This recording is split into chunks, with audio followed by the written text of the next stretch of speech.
Pernahkah kalian berada dalam situasi yang membingungkan seperti ini? Kita punya utang sama seseorang. Tapi kadarullah, sebelum kita sempat melunasinya, orang tersebut meninggal dunia. Masalahnya makin rumit karena kita sama sekali nggak tahu di mana keluarganya tinggal sekarang. Lalu muncul pertanyaan besar di benak kita.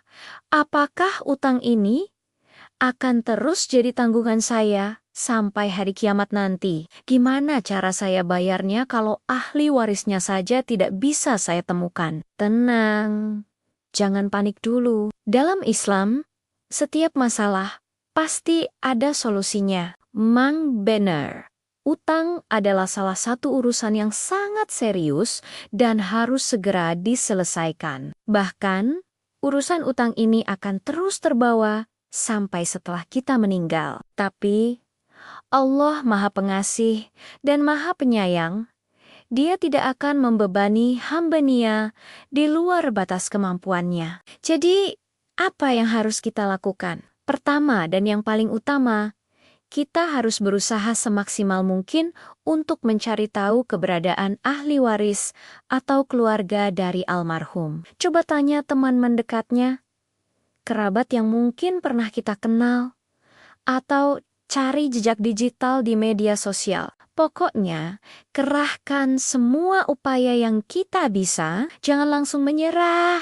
Ya, ini adalah bagian dari ikhtiar dan menunjukkan keseriusan kita untuk melunasi kewajiban. Nah, bagaimana jika setelah berusaha keras, mencari kesana kemari, bertanya kepada banyak orang, kita benar-benar menemui jalan buntu? Sama sekali tidak ada petunjuk di mana keluarga almarhum berada.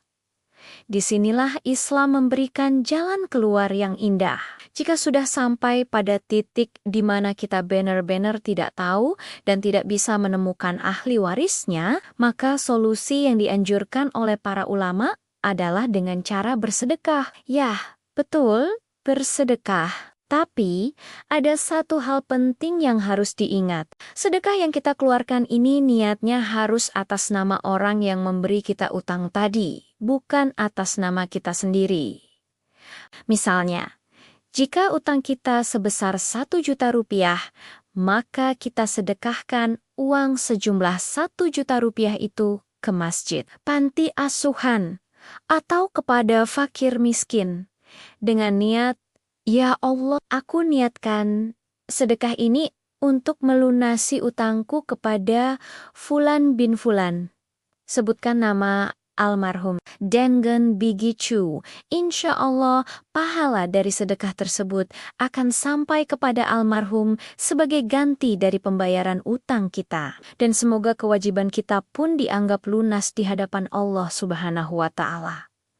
Mungkin ada yang bertanya lagi, apakah boleh berinfak dengan niat untuk membayar utang kepada orang yang tidak bisa kita temui tadi? Jawabannya, ya, tentu saja diperbolehkan. Ini adalah bentuk ikhtiar terakhir kita setelah semua usaha pencarian tidak membuahkan hasil. Ini menunjukkan niat baik kita yang tulus untuk menyelesaikan tanggung jawab. Jadi kesimpulannya, jangan pernah meremehkan utang. Semoga Allah memudahkan semua urusan kita dan mengampuni dosa-dosa kita. Jangan lupa untuk like, komen, dan subscribe channel ini agar kita bisa terus berbagi kebaikan. Sampai jumpa di video selanjutnya.